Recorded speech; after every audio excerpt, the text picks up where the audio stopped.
Hello everyone! This is Hachuurui. Hey everyone, this is Hachuurui, and we're going to go over a quick tutorial today on lathe block automation, Ztone block automation. So, what we got here is a very simple setup. Now, this entire thing basically just automates blocks. It will work with any type of Ztones block. You just need to provide it with the necessary materials. In this case, I'm doing lathe and bit.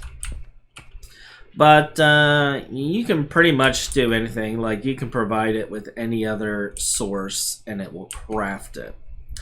So what we got here first is down here on the bottom. We have a rock breaker. Now, normally I would do the extra utilities route and make cobble and have a smelter and all that. But when I did the EU usage and did the math, it turned out this was actually more efficient. So how the rock breaker works is you have water on one side, lava on another side, and depending on where the water and lava is, it produces stone, cobble, etc. And if you feed it redstone, it'll also give you obsidian. All right. In this case for stone, we have water on the right side, lava on the top. To make stone, you can have water on either the left or right side. The key factor is lava has to be on the top. Okay. We have the item pipe coming out the left side just because of how we have things positioned. And as you can see, we are feeding a 4 amp line in the bottom. It does not take 4 amps. It only uses like 30 EU a tick, and it produces a stone every 0.8 seconds. It uses next to nothing power-wise. All right. Now, moving on. From there, it's feeding into two machines, a cutting machine and an assembly machine. If you take a look at the blocks here, we'll just look at the machines. For these, the cutting machine uses 7 EU a tick, all right, and then going into the assembler, this is only using 4 EU a tick, and these values are important because we're feeding 4 amps into the entire system. We're probably only using 2, maybe 3 amps at most, but we're feeding 4 into the system, and the extra is just in case. It's just a buffer, honestly. But that produces the Ztone blocks. Now, as you see, we have the stone feeding into both of these. And the cool thing about how these machines work is when you're automatically feeding material into it, it will never fill these other slots. It will only fill one slot of each material. And that's just how GT's coded. So this is cutting into slabs, feeding slabs into this machine. We have a circuit set to 1 courtesy of the new system. Otherwise, you'd have to have a circuit in here, but we can set it via there.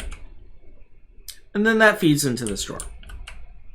Now, up at the top, we do have a Railcraft water tank. You can use any water source. In Season 1, I just went ahead and had a reservoir here, but we're doing rail tank right now because we're not quite there yet. Now, over here, I have a fluid solidifier with a mold block.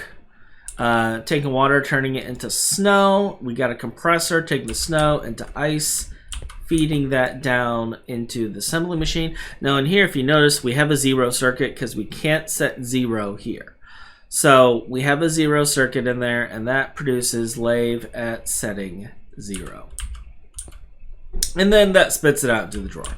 Now on this side, it's the same thing. We got wool here being pulled in, and that is creating our bit blocks. All right. Now the wool can be further automated because if you take a look at this, you can take cotton, all right, and you can put it in a wire mill. and that uses 7 EU tick. And I may end up doing this because I have to set up the cotton farm first. But then we take that string and we stick it in an assembler at, I believe it's setting 3. I don't know where it is in here. Let's just go to let's just go to wool. No, setting 1. It's setting 1. So we take 3 strings, setting 1 in the assembler. It takes 5 seconds, but it's only 4 EU, and it creates a wool. So just by adding 2 more machines that won't even stress our system out, we can automate the wool. We also need to look into setting up the wool farm. Now, since this is going to be a high pollution zone, I don't know where I'm going to set this up.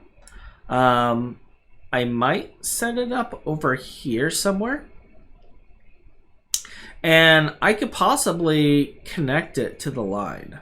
And that's actually something I'm going to consider, because I got pollution here. But out here, not really. Here's a pollution zone right here. So out here we should be fine. So I could set up the farm like right here with a harvester and feed it in. And the harvester I'm referring to is this. Now I took a look at this with Threefold a while back, and I did some further testing. This can be exposed to rain and it won't explode. This block does not explode when exposed to rain. Okay. Now GT power sources like the battery buffer can be. The wires aren't, but the battery buffer could be. All right. So this block though is fine out in the open, and we'll probably use this for our farm. Now, one thing you need to understand about this is that this block will consume power constantly at a rate of 1 EU a tick. And then it uses 100 plus EU when it harvests. Okay?